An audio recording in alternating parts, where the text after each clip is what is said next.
UP के आबकारी मंत्री नितिन अग्रवाल ने सपा प्रमुख अखिलेश यादव पर निशाना साधते हुए कहा है कि भाजपा सरकार की आलोचना करने से पहले अखिलेश को ये सोचना चाहिए कि समाजवादी सरकार के समय में राज्य के हालात कैसे थे।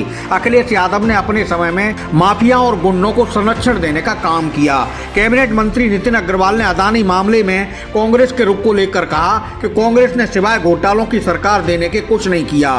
कांग्रेस राज में कौन सा ऐसा विभाग था जिसमें घपले घोटाले नहीं हुए। उन्होंने कहा कि विपक्ष के पास मुद्दे नहीं हैं, इसलिए गलत बातें प्रचारित की जा रही हैं। मोदी योगी के नेतृत्व में भाजपा सरकार जनता की तरक्की और खुशहाली की दिशा में तेजी से काम कर रही है। यूपी की आबकारी नीति को लेकर विभाग के मंत्री नितिन अग्रवाल ने कहा कि प्रदेश को लक्ष्य से अधिक आबकारी राजस्व मिल रहा है। शराब तस्करों के खिलाफ पूरे राज्य में व्यापक अभियान जारी है। मंत्री नितिन अग्रवाल रविवार को व्यापारी सम्मेलन में भाग लेने बरेली पहुंचे थे और यहाँ वह मीडिया से बात कर रहे थे। आप भी सुनिए बरेली में और क्या क्या बोले आबकारी मंत्री नितिन अग्रवाल। देखिए, बुलडोजर माफियाओं के लिए, अपराधियों के लिए, तो हम लोग कहते ही हैं कि अखिलेश यादव का हाथ हमेशा माफिया और अपराधियों पर रहा है, क्योंकि उनकी सरकारों में उनको राजनीतिक संरक्षण प्राप्त था समाजवादी पार्टी से। हमारी सरकार में माननीय मुख्यमंत्री जी ने जो बुलडोजर चलने का काम करा है वो अपराधियों और माफियाओं को किया है, और आज उसका रिजल्ट हमारे सामने है कि आज उत्तर प्रदेश में पूरी तरीके से माफिया राज और गुंडा राज और जो एक कार्टल्स जो होता था वो पूरी तरीके से ख़त्म हो चुका है। और माफियाओं के खिलाफ हमारी सरकार जो काम किया आगे भी ऐसी काम करती है, और कांग्रेस सरकार को अपने गिरेबान पर झांकना चाहिए।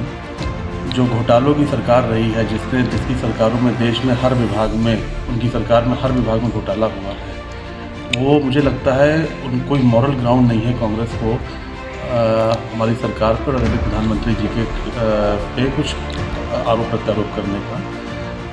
मैं केवल इतना ही कहूँगा कि आदरणीय प्रधानमंत्री जी पिछले अपने 9 वर्ष के कार्यकाल में देश सेवा में लगातार बिना रुके बिना थके काम कर रहे हैं, और देश की 130 करोड़ जनमानस के जन कल्याण के लिए वो देश की सेवा कर रहे हैं। जो हमारा टारगेट है उससे ज़्यादा ही हम लोग को राजस्व प्राप्त होगा पूरे प्रदेश से। जो हमने शुरुआत में जो लक्ष्य बनाया था उस लक्ष्य से ज़्यादा हम लोग राजस्व उत्तर प्रदेश सरकार को देंगे। देखिए, मैं पूरे प्रदेश में व्यापारी सम्मेलनों का आयोजन कर रहा हूँ, जा रहा हूँ हर जनपद में, और हम लोग केवल एक ही लक्ष्य को लेकर आगे काम कर रहे हैं कि आगामी होने वाले लोकसभा चुनाव में आदरणीय योगी जी के नेतृत्व में तीसरी बार देश में हमारी सरकार बने, और उत्तर प्रदेश में भी इस बार 80 की 80 सीटें जीतने का लक्ष्य हम लोग ने रखा है।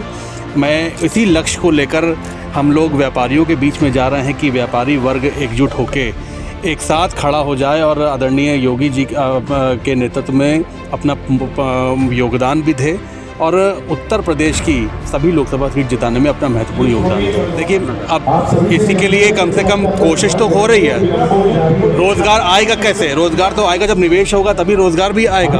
और आज जैसे मैंने अभी कहा कि जिस तरीके से निवेश के प्रस्ताव प्रदेश सरकार को मिले हैं, जब ये निवेश धरती पर उतरेगा तो करीब 1 करोड़ से ज़्यादा नौजवानों को रोज़गार के अवसर मिलेंगे। लेकिन इसके साथ साथ मैं आपको बताना चाहता हूँ कि हमारी सरकार ने पिछले 5 वर्षों में 2017 से 22 तक आदरणीय मुख्यमंत्री जी ने केवल सरकारी अगर महकमों की मैं बात करूं तो 4 लाख से ज़्यादा नौजवानों को सरकारी नौकरी देने का काम किया है, जो शायद पहली बार किसी सरकार ने इतनी बड़ी संख्या में नौजवानों को मौका दिया है।